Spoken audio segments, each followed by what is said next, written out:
നാട്ടിൽ നിന്ന് നമ്മൾ തിരിച്ചു വരുന്ന വീഡിയോ ആണ് കേട്ടോ ഇത്. ക്രിസ്മസിൻ്റെ വീഡിയോൻ്റെ ഇടയിൽ കുടുങ്ങിയിട്ടാണ് ഇത് ഇടാൻ ലേറ്റ് ആയത് കേട്ടോ. എല്ലാ പ്രാവശ്യവും തിരിച്ചു വരുന്ന പോലെ തന്നെ ഈ പ്രാവശ്യം ഭയങ്കര സങ്കടത്തിലായിരുന്നു കേട്ടോ ഞാൻ. നാട്ടിൽ വന്നാൽ നാട്ടിൽ തന്നെ നിൽക്കാനാണ് ഞങ്ങൾക്ക് തോന്നാറ് കേട്ടോ. ഇപ്രാവശ്യം ഒരുപാട് എൻജോയ് ചെയ്തിട്ടാണ് നമ്മൾ തിരിച്ചു വന്നത്. രാത്രി ഫ്ലൈറ്റ് ആയിരുന്നു കേട്ടോ, അതും നട്ട പാതിരക്കുള്ള ഫ്ലൈറ്റ്.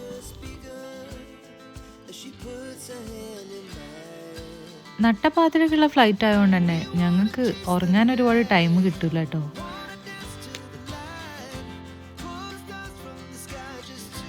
പിന്നെ ഫ്ലൈ ഓവർ ഇല്ലാതെ ഡയറക്റ്റ് ന്യൂഡൽഹിയിലേക്ക് കിട്ടുന്നത് തന്നെയാണ് കേട്ടോ ഭാഗ്യം. ഇല്ലെങ്കിൽ കയറി ഇറങ്ങി ചെക്കിങ്ങും ഒക്കെ ആയിട്ട് ഭയങ്കര പൊല്ലപ്പായനെ.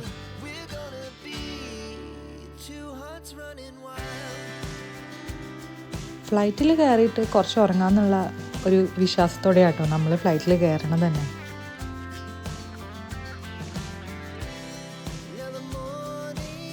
എന്തായാലും ഇപ്രാവശ്യം ഫുഡ് പരിപാടികളൊന്നും രാത്രി ഫ്ലൈറ്റ് ആയതുകൊണ്ട് നടക്കില്ലല്ലോ. ഫുഡെല്ലാം നമ്മൾ വീട്ടിൽ നിന്ന് കഴിച്ചിട്ടാണ് വന്നതേ. അങ്ങനെ ഇൻസ്ട്രക്ഷൻസ് ഒക്കെ കഴിഞ്ഞ് ഫ്ലൈറ്റ് ടേക്ക് ഓഫ് ചെയ്തു കേട്ടോ. കയറിയ പാടെ ഞാൻ അവിടുത്തെ ബുക്സ് എല്ലാം എടുത്തൊന്ന് വായിച്ചു. ഉറക്കം വരുന്നവരെ ഇങ്ങനെ ഇരിക്കാമെന്ന് തന്നെയാണ് ഞാൻ വിചാരിച്ചത്. എന്തായാലും ഇപ്രാവശ്യം ഫുഡ് ഐറ്റംസ് ഒന്നും ഇല്ലല്ലോ. കുറച്ച് നേരം ബുക്സ് എല്ലാം വായിച്ചിരുന്നപ്പോൾ തന്നെ എനിക്ക് ഉറക്കം വന്നു. പിന്നെ മൊത്തം ലൈറ്റ് ഓഫ് ചെയ്തപ്പോൾ എനിക്ക് തോന്നി ഉറങ്ങാനുള്ള ടൈമായിന്ന്. അങ്ങനെ ഞാൻ ഉറങ്ങിയിട്ടോ. ഇത് രാത്രിയിലെ കാഴ്ചകളാണ്, അടിപൊളിയാണ് കേട്ടോ കാണാനൊക്കെ.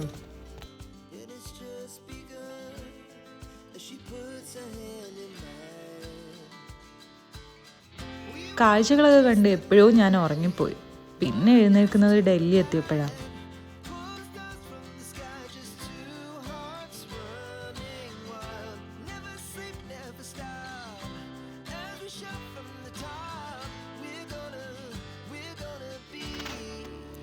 അങ്ങനെ 2-2:15 ആയപ്പോഴാണ് നമ്മൾ ഡൽഹിയിലെത്തിയത്. പിന്നെ ബാഗേജൊക്കെ കളക്ട് ചെയ്യാനുള്ള വെയിറ്റിംഗ് ആയിരുന്നു കേട്ടോ. ഇപ്രാവശ്യം ബാഗേജ് വരാൻ എന്തോ കുറച്ച് ലേറ്റായി. അങ്ങനെ അവിടെ നോക്കിയപ്പോൾ അതാ അടിപൊളിയായിട്ട് ക്രിസ്മസ് ഡെക്കേഴ്സൊക്കെ അവർ വെച്ച് തുടങ്ങിയിട്ടുണ്ടായിരുന്നു. ഇതുപോലുള്ള ഡെക്കേഴ്സും കാര്യങ്ങളൊക്കെ എവിടെ കണ്ടാലും ഞാൻ അവിടേക്ക് നിന്ന് ഫോട്ടോസ് എടുക്കലും വീഡിയോ എടുക്കലും ഒക്കെയാണ്. അങ്ങനെ കുറച്ച് സമയം നമ്മൾ അവിടെ ഇരുന്നു കേട്ടോ. നമ്മുടെ ഋഷികേശിലേക്കുള്ള ബസ് 5 മണിക്കായിരുന്നു. അതുകൊണ്ട് തന്നെ 2 മണിക്ക് പുറത്തിറങ്ങേണ്ട വിചാരിച്ചു. കുറച്ച് സമയം കഴിഞ്ഞ് ഒരു 4:30 ആയപ്പോഴാണ് നമ്മൾ ഇറങ്ങിയിട്ടുണ്ടായിരുന്നത്. അപ്പോഴത്തെ അവസ്ഥയാണ് കേട്ടോ ഇത്. മൊത്തത്തിൽ അങ്ങോട്ട് ഇതായിരുന്നു, ഫോഗായിരുന്നു. അങ്ങനെ നമ്മൾ ബസ്സൊക്കെ പിടിച്ചു. രാവിലെ ആയി കേട്ടോ. രാവിലെ ആയി ഒരു 6-6:30 ആയപ്പോഴാണ് നമ്മൾ ഡെറാഡൂണൊക്കെ എത്തിയിട്ടുണ്ടായിരുന്നത്. അവിടുത്തെ മോർണിംഗ് വ്യൂ ആണിത്. മൊത്തം തണുപ്പായിരുന്നു, ബസ്സിന് ഇറങ്ങാനേ പറ്റിയിട്ടുണ്ടായിരുന്നില്ല. പിന്നെ അവിടെ നിന്നൊരു ചെറിയ ചായയൊക്കെ കുടിച്ചു നമ്മൾ.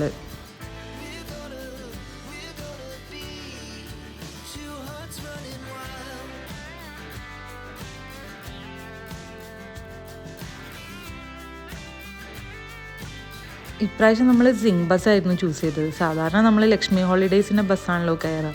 ഇതും കുഴപ്പമില്ലാതെ തന്നെയായിരുന്നു കേട്ടോ ഇവരുടെ സർവീസ്. അങ്ങനെ നമ്മൾ ഋഷികേശ് എത്തിയപ്പോൾ അതാ ഒരു മൂങ്ങച്ചായ നമ്മളെ തന്നെ നോക്കി നിൽക്കുന്നുണ്ടായിരുന്നു. ബസ് ഇറങ്ങണ അതേ സെയിം പ്ലേസിൽ തന്നെ. അങ്ങനെ കാഴ്ചകളൊക്കെ കണ്ടു നിന്നപ്പോഴത്തേക്കും നമ്മളെ ഡ്രൈവർ എത്തി കേട്ടോ. ശ്രീനഗറിലോട്ട് നമ്മൾ ടാക്സിയിലാണ് പോവുക. അപ്പം നമ്മൾ അതിലൊക്കെ കയറിയിരുന്നു. തണുപ്പായാൽ പിന്നെ എങ്ങനെയും ഒന്ന് വീട്ടിൻ്റെ ഉള്ളിൽ കയറിയാൽ മതി എന്നുള്ള അവസ്ഥയാണ് കേട്ടോ. പോണ വഴിക്ക് നമുക്ക് ജസ്റ്റ് ഒരു ബ്ലോക്കും കിട്ടി കേട്ടോ. ഋഷികേശ് വരെ ഇപ്പോൾ ട്രെയിൻ സർവീസ് ഉണ്ടല്ലോ. അപ്പോൾ അതിലൂടെ ട്രെയിൻ പോകാൻ വേണ്ടിയിട്ട് ഒരുപാട് സമയം വരികയാണ് നിർത്തിയിടും. ഇതിൻ്റെ സൈഡിലായിട്ട് നല്ല കപ്പലണ്ടി കച്ചവടമൊക്കെ തകൃതിയായിട്ട് നടക്കുന്നുണ്ടായിരുന്നു കേട്ടോ. ഇതൊക്കെ കാണുമ്പോഴാണ് വിൻ്റർ അടുത്തു എന്ന് നമുക്ക് പെട്ടെന്ന് മനസ്സിലാവുക. അങ്ങനെ അതെല്ലാം കുറച്ച് നേരം കാഴ്ചകളൊക്കെ കണ്ടു നിന്ന് നമ്മളൊരു ഹോട്ടലിൽ കയറി കേട്ടോ. ഋഷികേശ് വിട്ടാൽ പിന്നെ ഫുഡൊക്കെ കഷ്ടമാണ്. അപ്പം നമ്മൾ വേഗം ഇവിടുന്നൊരു ഭട്ടൂരയായിരുന്നു കഴിച്ചത്. അപ്പോൾ അതൊക്കെ കഴിച്ച് നമ്മൾ വേഗം വീട്ടിലോട്ട് വെച്ച് പിടിച്ചു.